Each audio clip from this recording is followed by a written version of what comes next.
ب3 مكونات بس هنعمل الايس كريم في البيت بطريقة سهلة جدا وبمكونات متوفرة عندنا في كل بيت.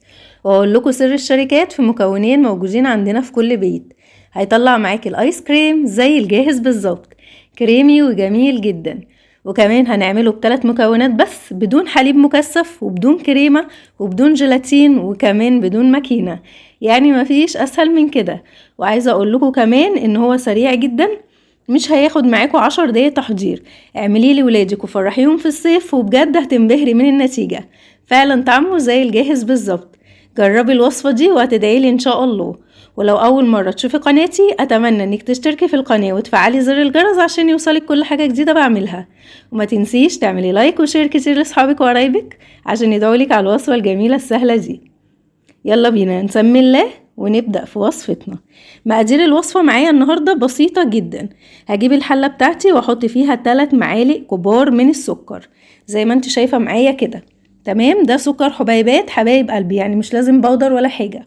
واحط كمان 2 معلقة كبيرة من النشا وبعايرها بالمعلقة. تمام، بعد كده هضيف عليهم كوباية من المية، مية عادية جدا. تمام، وهضيف كمان كوباية من الحليب، اي حليب متوفر عندك، سواء الحليب المعلب او السايب او حتى البودرة، مش هيفرق خالص في وصفتنا النهاردة. تمام كده، وهقلبه كويس جدا لغاية ما يدوب السكر والنشا مع الحليب. ولسه هقولك على المكونين اللي هيدوكي طعم الجاهز بالظبط. واحنا شغالين في الوصفة ان شاء الله مع بعض، هنرفع طبعا الحلة على الغاز بالشكل ده على حرارة متوسطة، وطبعا هنفضل نقلب فيهم كويس جدا، ما شيلش ايدي من الحلة عشان النشا ما يكتلش معايا ويفضل كريمي وناعم جدا. بعد كده اول ما يبتدي يسخن هنزل بكيس من الفانيليا، سواء بقى فانيليا باودر او سايلة، عادي جدا مش هتفرق في الوصفة خالص. وهقلب الفانيليا مع الخليط، اهم حاجة استمر في التقليب كده لغاية ما الخليط يتقل معايا بالشكل اللي انتوا شايفينه معايا ده. اول ما يبدأ يعمل فقاقيع كده بالشكل ده هو كده استوى، هنبدأ نرفعه من الغاز. تمام، قوامه ممتاز جدا، ولا تقيل ولا خفيف. بعد كده هجيب الخلاط بتاعي، لو ما عندكيش خلاط او عندك كبة مش هتفرق، يعني الموجود. تمام، بعد كده هبدأ ان انا اجيب كوباية من المية المتلجة زي ما انتوا شايفين كده، فيها قطع من التلج، ده مهم جدا معايا النهاردة. ماشي، يعني ممكن املى كوباية مية وادخلها الفريزر كده حوالي ربع ساعة، هتعمل قطع التلج اللي انتوا شايفينها معايا. بعد كده هبتدي ان انا اضيف السكر بتاعي، سكر حبيبات زي ما انا قلت لكم عادي جدا. هحط معلقتين من السكر او معلقة زي ما انت حابة. تمام، بعد كده هحط بقى كريم شانتيه، ده كريم شانتيه خام.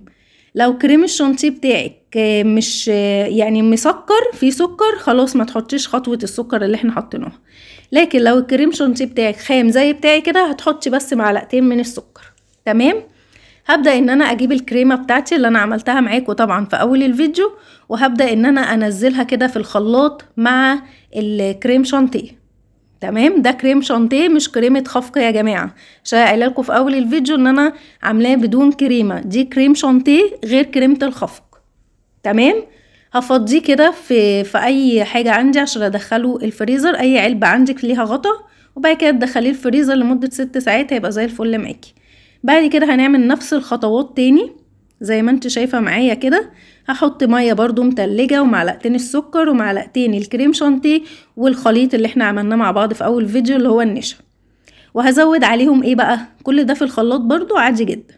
هزود عليهم الكاكاو بتاعي، هحط بس معلقتين من الكاكاو.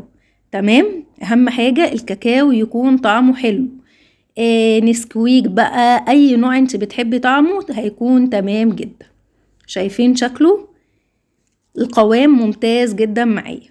هجيب برضو كده اي غطا عندي، قصدي علبة بلاستيك، اهم حاجة يكون ليها غطا.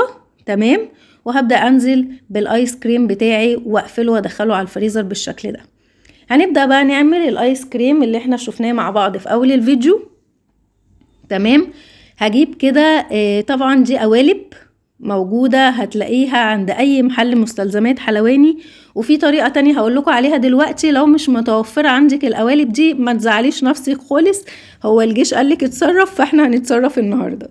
تمام، هبدأ ان انا اجيب كده القوالب واصب فيها ايس كريم الفانيليا واقفله كده بالشكل ده.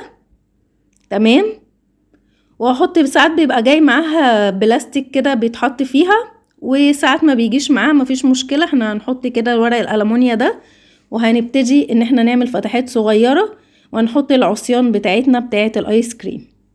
تمام بالشكل اللي انتوا شايفين معايا ده. عايزة اقولك ولادك مش هيعرفوا يفرقوه عن الجاهز خالص، طعمه بجد تحفة جدا، يعني طريقة ممتازة قوي. شايفين الجمال؟ هدخله طبعا الفريزر مش اقل من 6 ساعات.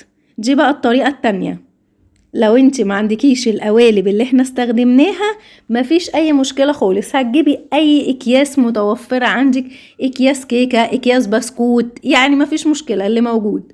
تمام، وهتمليها كده بالشكل ده، وهتحطي برضو الخشب بالشكل اللي انتوا شايفينه معايا ده. بعد 6 ساعات بقى بجيب كده شوكولاتة خام وبسيحها على حمام مائي او بمعلقة زيت في الميكروويف. تمام، بتبقى زي الفل معاكي. وبحط عليها معلقة من مجروش السوداني، بجيب سوداني كده واجرشه، يعني اكسره اخليه كده مفتفت شوية. تمام، وابتدي انزل بالايس كريم بتاعي. شايفين شكله تحفة جدا ازاي؟ بجد يا جماعة، هو اول ما بتنزليه على فكرة في الشوكولاتة بيمسك على طول، مش محتاج تدخليه التلاجة تاني. تحفة تحفة بجد، جربوا الطريقة دي وبجد هتدعولي، فكرة ممتازة جدا. شايفين الجمال؟ حاجة قمر. هيعجبكم جدا وهيعجب اولادكم. جربوا الفكرة دي، ومش محتاجين تجيبوا الواحدة بقى ب20 جنيه من بره ولا الكلام ده، يعني ده مش هياخد معاكي اي مجهود خالص في البيت، ولا كمان هياخد معاكي مصاريف ولا اي حاجة خالص. جربي الطريقة دي وهتدعيلي ان شاء الله. ده بقى الطريقة التانية اللي احنا عملناها مع بعض. شوفي بقى شكله برضو هيبقى عامل ازاي. شكله على فكرة هيبقى قمر قوي، يعني مش هيبقى شكله وحش زي ما احنا متخيلين خالص. لما تفكيه هيبقى شكله عادي جدا زي اللي احنا عاملينه. وده ايس كريم الشوكولاتة. شايفين؟ حطيته في كيس حلواني كده، وعشان اديله بس الشكل كده كأننا رايحين ماكدونالدز ولا حاجة. انا كنت جايبة البسكوت ده من ماكدونالدز عادي، هو بيتباع بالواحدة هناك، انا مش فاكرة الواحدة كانت رخيصة على فكرة، كانت رخيصة خالص يعني.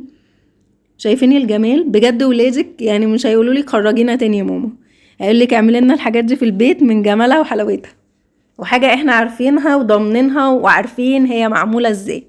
رجعنا تاني للشكل بتاعنا، شايفين شكلها عامل ازاي؟ شكلها بجد قمر قوي، مفيش ما تحسيش ان هي يعني شارينها، يعني تحس ان احنا شارينها من بره، مش معمولة في البيت ولا حاجة. جميلة جدا. وده كده انا قطعت طبعا الايس كريم بتاعي وحطيته في بولة، عملته بولات كده.